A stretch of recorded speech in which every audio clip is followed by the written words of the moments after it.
Ano ba yung Nahuli ko po na may kausap. Di ko pa naman po alam yung kapatid ko pala. Kausap. kumbaga yung babae ng asawa mo, yung kapatid mo? Ko po. Yung apat yung kapatid ko. Grabe. Kaya nakipaghiwalay ka. Opo. Tapos Yung nagtigil na sila, yung nabuking ko na. kasi kapatid mo mismo, sinabihan mo, ano yung panganay o ano? Panganay po sa akin. O anong sabi mo sa kapatid mo? Na bakit gano'n na sila yung magkatawagan. Tapos May nakita ka bang mga I love you? ano po yung pagtawag ng babae, ako mismo nakasagot ng cellphone. Mahal ang tawag. Yung kapatid mo. Anong sabi mo? Kapatid mo to. Yun ang sabi mo. Nung una hindi ko pa po alam na siya pala. Tapos yung ko na nag-amin sa akin yung kapatid kong pinakampanganay sa amin na ang katawagan daw ay yung kapatid namin din, si Abigail. Ano, Ate Dagol? Bahay mo na yan? Bahay mo na yan? Bahay mo na yan? Ano yan? Anong gaano ka dyan? Sasain po. Dyan ang bahay mo? Ha? Hindi po nag-aani po kami. Nag-aani ka? Kamusta na pala? Ayos lang. Medyo okay lang. Medyo okay lang. Kamusta na? Bisitahin natin yung bahay nyo. Pa? Bisitahin natin yung bahay nyo. Bisitahin natin yung bahay nyo. Apa. Pasensya na po sa bahay. Oo. Okay lang. So dito na ka na ngayon nakatira, Ate Dagol. Kamusta yung mga bata? So saan kayo natutulog? Dito. Yan po.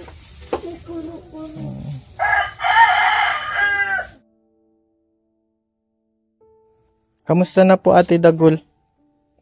Medyo okay lang po. Nasaan yung ibang mga bata? Yung isa po nasa pangalawa ko pong asawa na tutulong-tulong po mag-hakot ng palay. Tapos yung panganay ko po nag-aaral. Si Sophia. Sofia. Anong ulam nyo ngayon ay?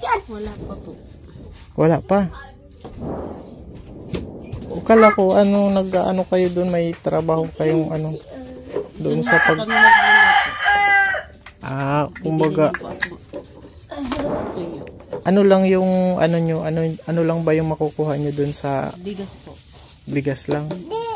Ilang kilong bigas? 5 po. Wala pa lang perang bibigay doon. Wala po. Wala po trabaho. Ano bang nangyari, Ate Dagol, at nawala ka dun sa Medyo para po nagka-problema kami mag-asawa noon na pangalawa ko pong asawa. Nagka-problema kayo ng Una ko pong asawa. una mong asawa. Tapos Siya naman pang una hindi po nagsusuporta sa mga anak. siya yung unang nagloko. Bakit? Ano ba yung Nahuli ko po na may kausap. Di ko pa naman po alam yung kapatid ko pala. Kausap. kumbaga yung babae ng asawa mo, yung kapatid mo? Po. Opo. Yung apat yung kapatid ko. Grabe. Kaya nakipaghiwalay ka. Opo. Tapos Yung nagtigil na sila, yung nabuking ko na. kasi kapatid mo mismo, sinabihan mo, ano yung panganay o ano? Panganay po sa akin. O anong sabi mo sa kapatid mo? Na bakit gano'n na sila yung magkatawagan. Tapos May nakita ka bang mga I love you?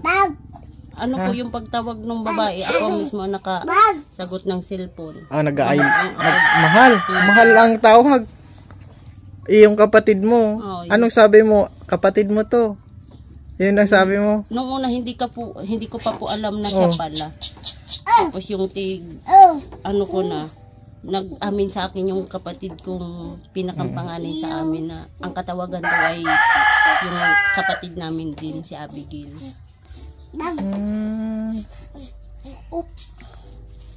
Ngayon, asa na yung asawa mong una? Nasa Cavite daw. Cavite. Nagtatrabaho. Opo. Kamusta na yun? May asawa na din? Meron po. Tapos na video call sa pinsan ko na kasal na daw sila. Tapos kasal na? Oo, sinasabihan niya akong hindi daw niya anak yung dalawa kong anak. Ito daw tsaka yung panganay. Sa unang Kaya sabi ko, ikaw naman, kamusta naman? Anong ginawa mo? Ano man ang status mo? Ang sagot ko po sa kanya yung sabi niya sa akin. Ngayon, yung anong status mo? Nakaasawa ka na din? Opo. Medyo okay lang po. Tanggap yung mga anak ko. Yung bago mong asawa? Opo. Tanggap yung anak mo? Buti naman kung sa ganun. Tanggap naman po. Siya po nagsusuporta sa amin. Nung hindi siya nagsusuporta noon. Nung kasalukuyan namin doon po kami sa baba sa una kong asawa. Nagtatrabaho po siya siya pa ang galit sa akin at nagpapadala daw siya ng 5,000 na hindi naman nagpapadala. Nagpapatak yun sa kapatid niya yung pera. 1,000 lang, 500. 500 sa isang 1 week? Minsan po hindi po talaga siya napadala. Sabi daw sa susunod na lang, mangutang na lang. Nawala na din yung pagmamahal mo doon kasi kulang sa financial, tapos naging babae yung kapatid mo. Opo. Tapos ikaw naman, naghanap ka na ng sayuman. Para maanahan ko yung mga anak ko po. Para may makain kami. Para may makain. Kasi anong sa pangako nung pangalawa mong asawa? Tanggap niya daw po yung yung mga anak ko. Hindi pwedeng tanggap lang, dapat may pagkain din. Siya po. Yun po ang nag-usap naman po kami sa barangay. Nag-usap kayo sa barangay. Pinabili ako, sabi ko kung saan ako nadapa, doon na lang ako babangon. Doon sa barangay yun. Tapos yung... Anong ibig sabihin mo doon saan ka nadapa? Kumbaga nadapa ka, nagkamali ka. Inaamin mong nagkamali ka. Opo, inaamin ko po sa barangay hall na ako ang nagkamali. Na kung nag-asawa ka. Kung nag-asawa. Kasi hindi ko naman yung gagawin kung hindi niya sa akin ginawa. Kumbaga nauna na siya. Opo, buti kung nagawa siyang kalukuhan na nagsuportado niya kaming mga kahit ngayon po isang taon na kaming huli, hindi naman po nasuporta. Pinalitan mo na siya, kumbaga. So, ganun. Ay, hindi naman din natin masisi kapag pagkain na ng mga bata ang Opo. Ang kumbaga yung bago mo ngayon, siya, responsable. Ay, po, okay man po siya kasi kung anong kainin niya, ganun din ang kakainin namin. Walang problema. Mas gulay-gulay, ganun. Okay. Tapos kapag napunta siya sa bundok, sama-sama na lang kami. Ngayon Ate Dagul, may ka na, magkakaroon na kayo ng anak ng bago mo. Okay. Kasi napansin ko medyo malaki ang tiyan mo, buntis ka na. Okay. So madami na din ang anak mo, Ate Dagul. Kaya na lang, at least nag-usap na kayo nung ex mo, na dati mong asawa. Anong pinag-usapan nyo? Kayanin daw namin na na pakainin yung mga anak namin na dalawa, kahit hindi niya daw. Dalawa lang yung anak? Yung mga anak namin daw po. Bali ilan yung anak mo baga dun sa una? 4 po. 4? Madami, no? Opo, sabi ko po yung sabi niya sa akin na sa pinsan ko na hindi niya daw yung anak yung panganay ko tsaka yung bunso niya sa akin, hindi niya daw yung anak. Kaya sabi ko, may magtrabaho ka, mag-ipon ka at ipadiin mo yan. Kung sino sa ating dalawa mapapahiya. Yun lang po ang sinabi ko sa kanya. Madami-dami, dapat kahit papaano magpadala din siya para sa mga anak. Ano? Kahit yung panganay, makausap niya yung tunay niyang papa. Ano? Diyan nga po. Kasi ilan pa lang taon yung ano? Magtitin po.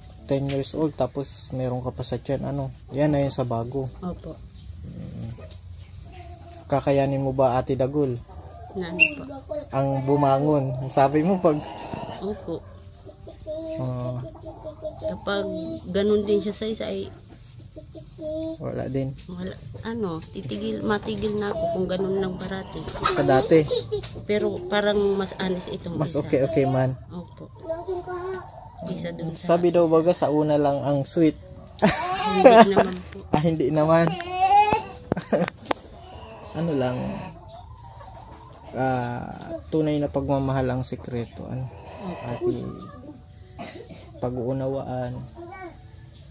Kasi kapag ka naghahanap tayo ng perfect, wala din. Hindi tayo makahanap ng perfect. Pero iba man na yung usapan kapag ka ng babae or ng lalaki. So iba na yun. Kasi pagsira na yun ng relasyon eh. So ngayon, Ate Dagul, ano ng plano mo? Plano ko po sa ano? Sa buhay mo. Kung hindi siya magsuporta sa mga anak namin, ay di kakayanin namin mag-asawa ngayon na ano, yung pangalawa kong asawa. Kung anong kakainin namin dalawa, yun din ang kakainin ng mga anak ko. Kung ayaw niyang mag-suporta, ay di wag. Kakayanin mo na lang. Kakayanin ko na lang po. Balang araw, di naman yan... Lalaki din yung mga bata. Pero sana mapag-aral din. Isa pa lang nga po yung pinaano ko. Isa pa lang yung nag-aaral sa mga anak mo. Nag-iyak na yung bunso. Mama! Ayan po mga kalingap siya. Nasaan pa yung isa? Mama! Toy, dito ka. Dali, may tatanong ako sa'yo. Dito ka, upo ka. So yung iba po mga kalingap, yung panganay nag-aaral. Tapos yung isa nagtutulong dun sa ano. So isa sa apat kong anak, isa lang yung nag-aaral. Yung panganay lang. Kumusta na pala? Asa na yung papa mo? Nasaan na si papa mo? May asawa na? Di mo namimiss si papa mo? Bakit? Di ko mo na ito, papa. Hindi mo na papa. Hindi, papa mo pa rin yun. Kasi hindi man niya napapalitan eh.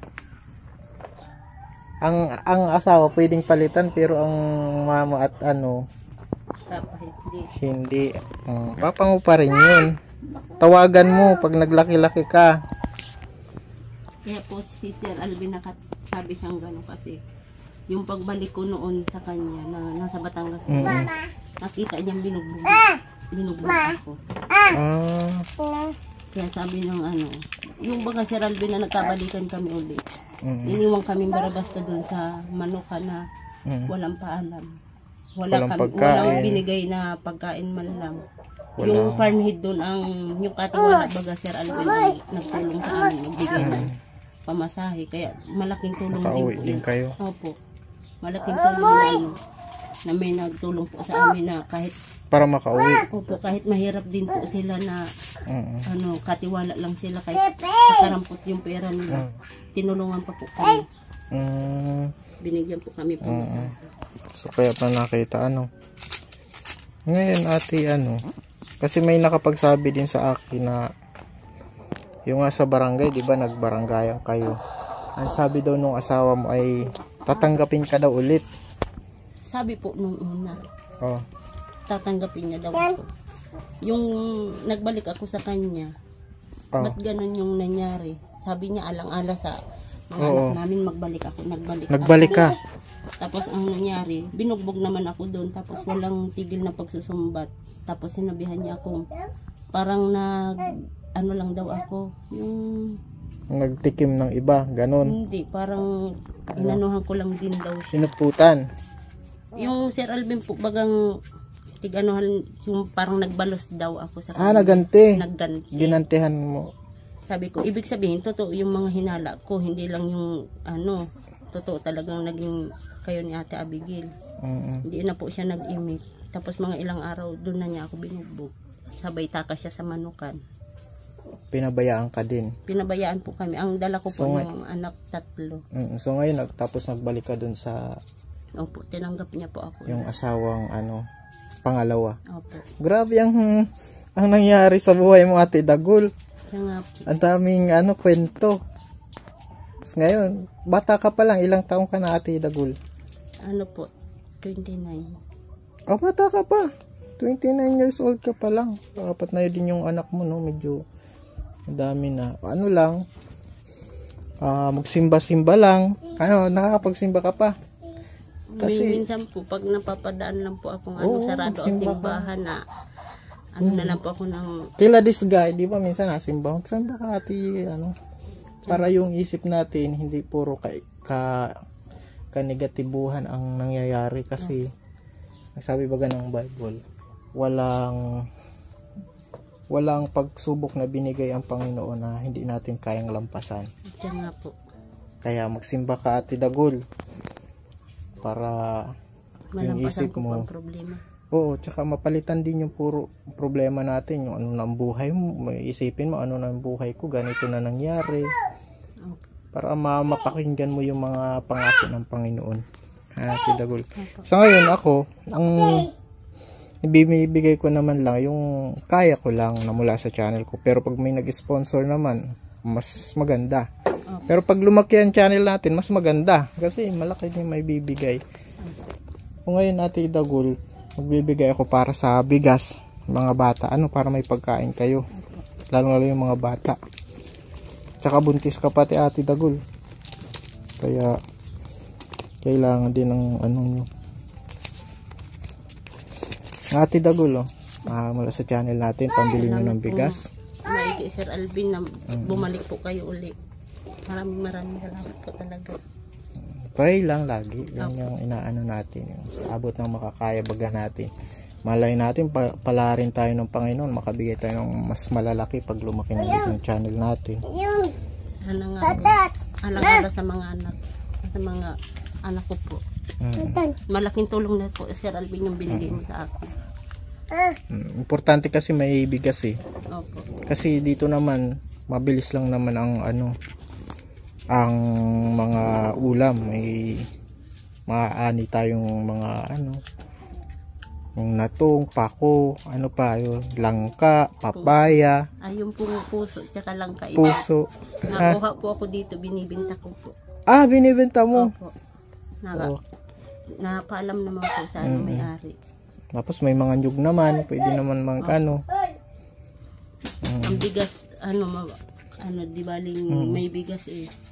Kahit walang pang nahanap na lang po ako. Nakakahanap naman. Ay, wag yan, baby. Huwag yan, bibi ko. At tinano mo yan. Magic sarap. Yan eh. Baka mahilo ka niyan. So, Ate Dagul, magsisimba. Yung assignment? Magsisimba ka? Magsisimba po. Pag-pray mo din yung mga anak mo makapag-aral. Kasi isa lang yung nag-aaral eh. Ito, anong grade na dapat nung niyan? Grade 1 po sana kasi yung pagpabatangas ko po ay yung pinapadala kong pera ay hindi naman po naibabayad ng kapatid ko sa school. Sige, pag-pray basta magsimba lang, Ate Dagul. At sige, maayon na kita, Ate Dagul.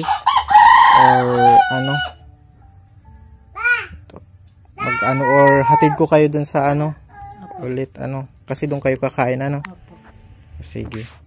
Salamat ulit po, Sir Alvin, sa binigay mo sa amin. Malaking tulong na po ito sa amin. Sige, welcome, Ate. Pray lang. Sige po. Ito po mga kalingap, salamat sa panonood at nakakumusta natin si Ate Dagul. Isa yan sa vlog natin. Tara, Ate Dagul, hatid. Ito po. Ganun po pala yung nangyari kasi nawala po sila dun sa lugar nila, yung pinagbablagan natin sa kanila. Ayun, ganyan po pala yung nangyari. At nakita po natin doon sa daan. Yan po mga kalingap. Salamat po. Mga kalingap, salamat po sa panonood ng ating vlog today. Thank you and God bless.